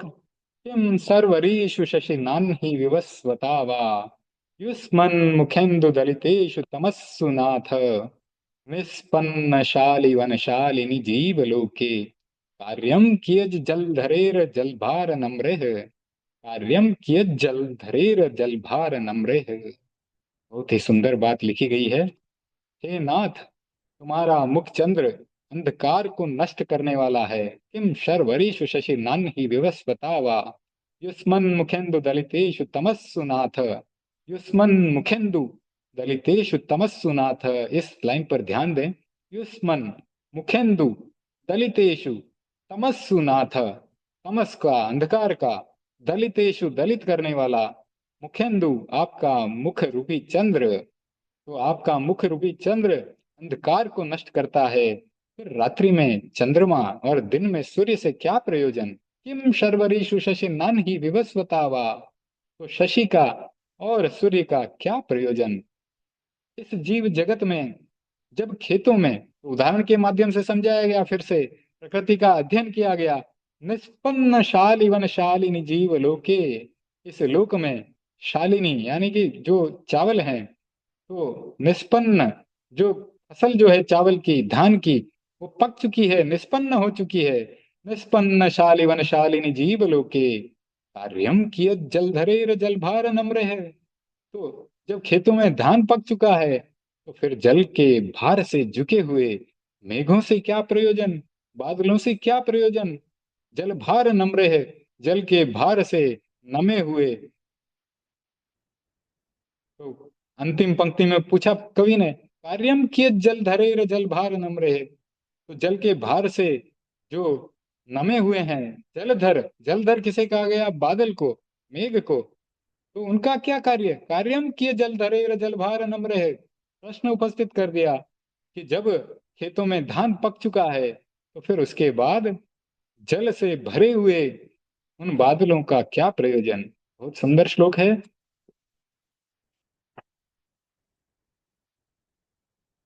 तो अब अध्याय का हम शुरुआत करते हैं।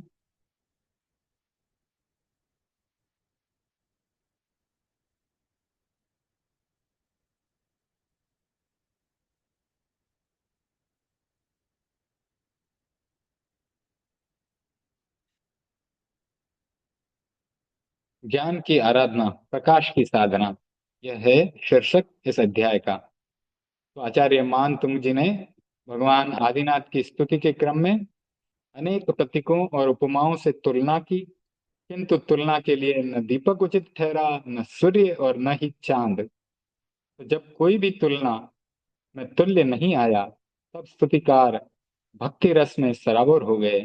वे भक्ति के उस शिखर पर पहुंच गए जहां जाने पर भक्त को केवल भगवान ही दिखाई देता है और कुछ भी दिखाई नहीं देता। उस भूमिका पर पहुंचकर जो स्वर निकला, वह स्वर अजीब सा है। रात में चंद्रमा की क्या जरूरत है, दिन में सूर्य की क्या जरूरत है। कोई जरूरत नहीं है।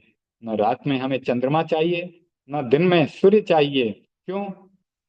इसलिए कि जब आपका मुखार बिंद तम का नाश कर रहा है, तब फिर किसी और प्रकाश की क्या जरूरत है। चंद्रमा क्या आपके मुखार बिंद से ज्यादा शांति देगा? सूर्य और चंद्रमा आपके मुख की आभा से ज्यादा कांतिमान नहीं है। स्थूल दृष्टि से देखें तो यह बात अव्यावहारिक सी लगती है। क्या सूर्य और चंद्रमा का भी कोई विकल्प हो सकता है? उसके बिना काम कैसे चलेगा? रात की शोभा चंद्रमा से है और दिन की शोभा सूर्य से है। आचार्य मानतुंग जी इन दोनों सच्चाइयों को नकार रहे हैं, इसलिए कि वे अलग भूमिका पर अवस्थित हैं। अलग अलग भूमिकाएं होती हैं। हम एक ही भूमिका से देखेंगे तो न्याय नहीं होगा। हम उसका औचित्य भी प्रमाणित नहीं कर सकेंगे।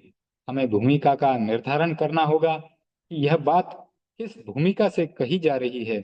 जब कोई भक्ति के चरम शिखर पर होता है और उस भूमिका में वह जो बोलता है, वह बात साधारण भूमिका की बात नहीं होती। मीरा ने जो कहा वह हर कोई नारी नहीं कह सकती। सूरदास ने जो कहा, तुलसीदास जी ने जो कहा वह हर कोई मनुष्य नहीं कह सकता। उस भूमिका की दुनिया ही अलौकिक है। मीरा एक बार ब्रज भूमि में गई। वहां के प्रसिद्ध संत थे जीवा स्वामी। मीरा ने उनसे मिलने की इच्छा प्रकट की। एक बहुत ही सुंदर घटना का यहाँ पर वर्णन आ रहा है। जीवा स्वामी जी का संकल्प था कि वे किसी स्त्री से नहीं मिलेंगे। मीरा उनके आवास पर गई, उनसे मिलने की चाह प्रस्तुत की। जीवा स्वामी जी ने कहला दिया कि मैं किसी स्त्री से नहीं मिलता। मीरा ने तत्काल उन्हें कहलवाया, मैं तो ब्रज से यह सोचकर आई थी कि यहाँ सब गोपियां ही गोपियां हैं, किंतु अब पता चला कि उनसे भिन्न भी कोई यहाँ रहता है। इस संदेश में छिपे मर्म को समझकर जीवा स्वामी तत्काल बाहर आ गए। भक्ति के शिखर पर खड़ा होकर व्यक्ति जिस वाणी में बोलता है, उस वाणी की तुलना हम सामान्य वाणी से नहीं कर सकते। तो यहाँ पर क्या बताया गया, उसको थोड़ा मैं समझाने की कोशिश करता हूँ कि मीरा जो है ब्रज भूमि में गई। और ब्रज किसके लिए प्रसिद्ध है? ब्रज भूमि प्रसिद्ध है गोपियों के लिए, जहाँ की कृष्ण जो है अपने बाल रूप में नंदलाला के घर में बड़े हुए और गोपियों के साथ रास रचाया। तो वहां पर उस ब्रज भूमि में जीवा स्वामी एक बड़े संत रहते थे। और मीरा जब ब्रज गई और उन्होंने जब यह कहा कि मैं आपसे मिलना चाहती हूँ, तो मीरा क्या सोच रही थी कि ब्रज में जो भी रहता है वो भगवान का भक्त है। और ब्रज में गोपियां जो रहती थी वो भी भगवान के परम भक्त थी। तो मीरा क्या सोच करके चली थी कि ब्रज में मुझे गोपियां ही गोपियां मिलेगी। और जीवा स्वामी क्या सोच रहे थे, वो ब्रह्मचारी हैं, संत हैं, और वह नारियों से नहीं, स्त्रियों से नहीं मिलते। तो दोनों की भावना अलग अलग चल रही थी। लेकिन जब मीरा ने उनको जगाया कि मैं तो ब्रज में यह सोच करके आई थी कि यहाँ पर सब गोपियां ही गोपियां हैं, यानी सब कृष्ण भक्त हैं, वहां पर स्त्री और पुरुष का फर्क होना ही नहीं चाहिए। तब उनको जाकर के जागृति आई और जीवा स्वामी तुरंत उनसे मिलने के लिए तैयार हो गए। तो जब यह अभेद का सिद्धांत है, अभी हमने थोड़ी देर पहले अभेद ध्यान की बात सुनी थी, तो ये जब अभेद प्रकट हो जाता है, तब कोई पुरुष नहीं, कोई स्त्री नहीं, तब वितराग अवस्था, तब आत्मा का दर्शन हो सकता है। तब उन्होंने इस संदेश के मर्म को समझा और तुरंत जीवा स्वामी मीरा से मिलने के लिए तैयार हो गए।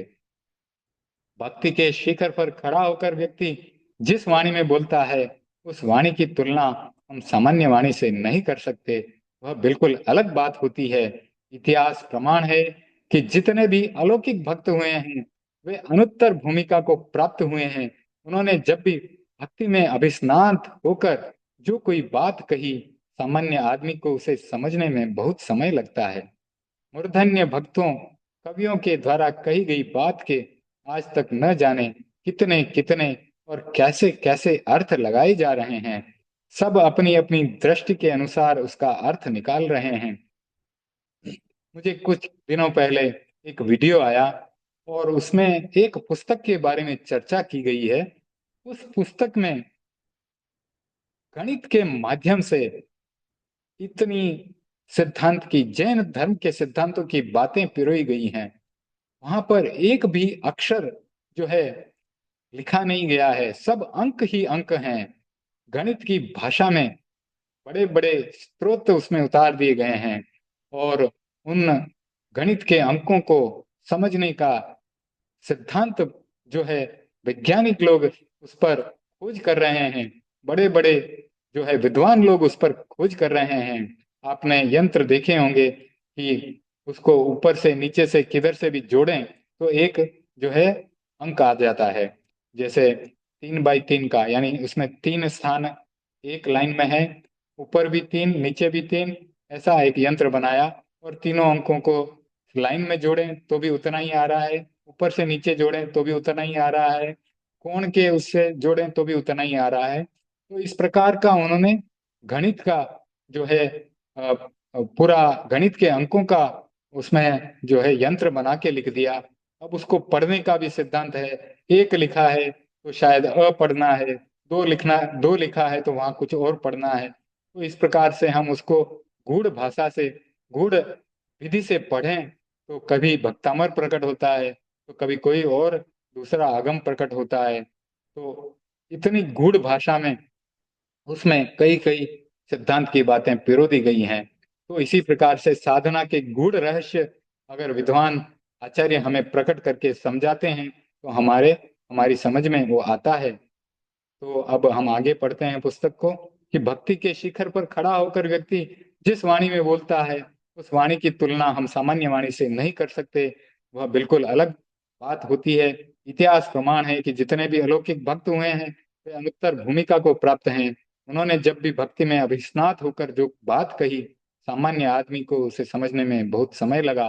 मूर्धन्य भक्तों कवियों के द्वारा कही गई बात के कितने कितने अर्थ होते हैं और अपनी अपनी दृष्टि से हम सब उसका अर्थ निकालते हैं। एक सामान्य आदमी चांद और सूरज को निरर्थक निरर्थक नहीं बता सकता।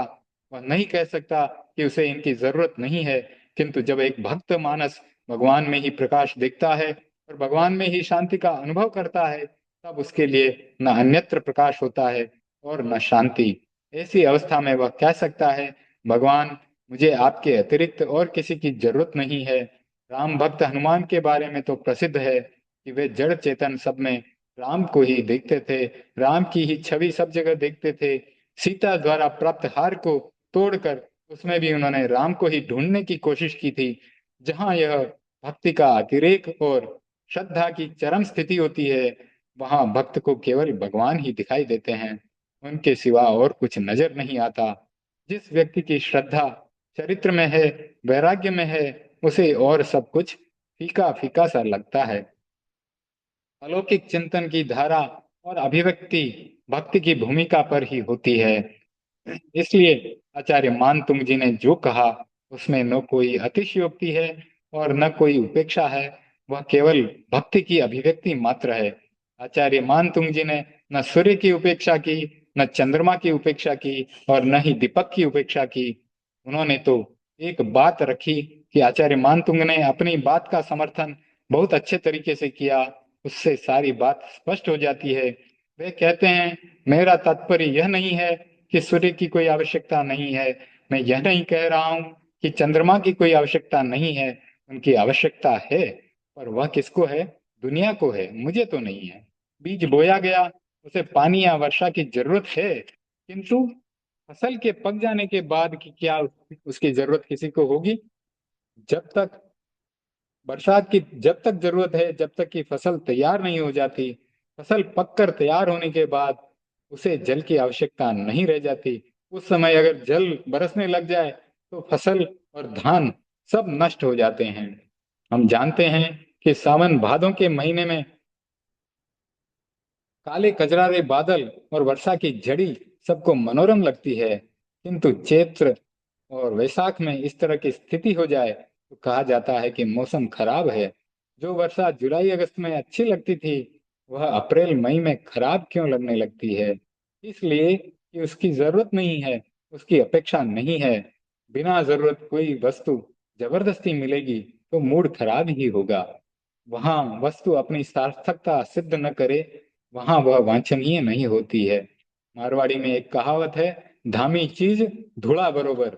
यानी किसी व्यक्ति को जोर जोर जबरदस्ती से कोई वस्तु दी जाए, फिर वह कितनी भी अच्छी वस्तु क्यों न हो, वह मिट्टी के समान लगती है। तो आचार्य कहते हैं कि चावलों की खेती पक जाने के बाद जल के भार से झुके हुए जलधर यानी कि बादलों की हमें कोई जरूरत नहीं है। एक गरीब आदमी को कार दे दी जाए तो वो कहेगा कि मुझे तो आज रोटी की जरूरत है, इस कार का क्या करूं? इसमें तो डालने के लिए न तो मेरे पास पेट्रोल है और न ही कूलेंट है और न ही इंजन ऑयल है, तो मैं इस कार का क्या करूं? मुझे आज रोटी की जरूरत है। तो मुझे प्रकाश मिल गया, मुझे शांति मिल गई, और सबसे बड़ी बात यह है कि प्रकाश और शांति देने वाला मेरा भगवान मुझे मिल गया। अब मुझे और कुछ भी नहीं चाहिए। इस सारे संदर्भ में आचार्य के कथ्य को हृदयंगम करें तो लगेगा कि उन्होंने कोई व्यर्थ बात नहीं कही है, अव्यवहारिक बात नहीं कही है। अपनी अलौकिक भूमिका में बस यही कहा है कि मुझे अब और किसी की जरूरत नहीं है, क्योंकि मेरी खेती पक चुकी है। इन भक्ति समृद्ध भावों को प्रस्तुति देने वाला यह श्लोक कितना मार्मिक है। किम शर्वरीषु शशि नान्हि विवस्वता वा युष्मन् मुखेन्दु दलितेषु तमस्सु नाथ निष्पन्न शालिवन शालिनी जीव लोके कार्यम कियत जलधरेर जलभार नम्रेह। अगले श्लोक में आचार्य मानतुंग कहते हैं, समय हो गया है, तो अगला श्लोक जो कि 20वां श्लोक है उसको हम अगले स्वाध्याय के लिए रखेंगे। तो आज के लिए कोई प्रश्न हो तो पूछ सकते हैं।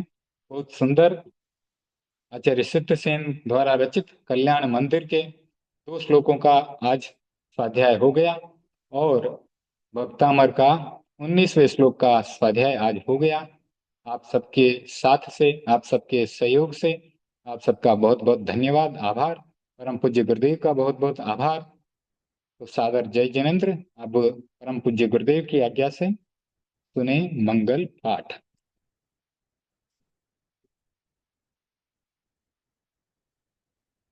ओम ह्रीं नमो अर्हंता। ओम ह्रीं नमो सिद्धा।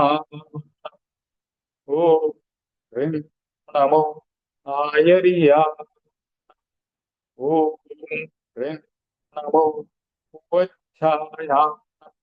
ओम ह्रीं नमो लोई सप्पसाहु। एसो पंचणमुक्कारो सर्वपावपणासनो मंगलाच सर्वेसिं परमं हवै मंगलम। चत्तारि मंगलम अरहंता मंगलम सिद्धा मंगलम साहु मंगलम केवली प्रणतो धम्मो मंगलम। चत्तारि योगुत्तमा अरहंता योगुत्तमा सिद्धा योगुत्तमा साहु योगुत्तमा केवली प्रणतो धम्मो योगुत्तमो। चत्तारि शरणं प्रवच्छामि अरहन्ते शरणं प्रवच्छामि सिद्धे शरणं प्रवच्छामि साहु शरणं प्रवच्छामि केवली पनत्तं धम्मं शरणं प्रवच्छामि। धम्मो मंगलमुत्तिष्ठम् अहिंसा संयमो तव देवापितं नमस्सन्ति यस्य धम्मे सयामणौ चैत्ता भारहं वासं चक्रवर्ती महिधियो संति संति करे लोए तत्तो गई मणुत्तरम देवदानव गंधर्वा चक्ररक्षस किन्नरा पंभयाभिं नमन्सन्ति दुष्करं ये करन्ति तं सर्वमंगल मांगल्यं सर्वकल्याणकारणं प्रधानं सर्वधर्माणां जैनं जयति शासनं। मंगलम भगवान वीर मंगलम गौतमो गणी मंगलम स्थूलिभद्राढ्या जैन धर्मोस्तु मंगलम। मंगलम मतिमान भिक्षु मंगलम पारमल्लकः मंगलम प्राय चंद्राध्या मंगलम तुलसी गुरु महाप्रज्ञोस्तु मंगलम महाश्रमणोस्तु मंगलम तेरा पंथोस्तु मंगलम। विघ्नहर मंगलकरण स्वाम भेक्षुनो नाम गुण लख सुमरण किया सरे चिंत्या काम। विघ्नहरण मंगल करण स्वाम भिक्षुनो नाम गुण लख सुमरण किया सरे चिंत्या काम। विघ्नहरण मंगल करण स्वाम भिक्षुनो नाम गुण ओढ़ख सुमरण किया सरे चिंत्या काम। सरे चिंत्या काम सरे चिंत्या काम। अंगूठे अमृत बसे लब्धि तणा भंडार श्री गुरु गौतम सुमरिये मनवांछित फल दातार, मनवांछित फल दातार। ओम अरहम जय जिनेन्द्र। आज की मीटिंग को संपन्न करते हैं।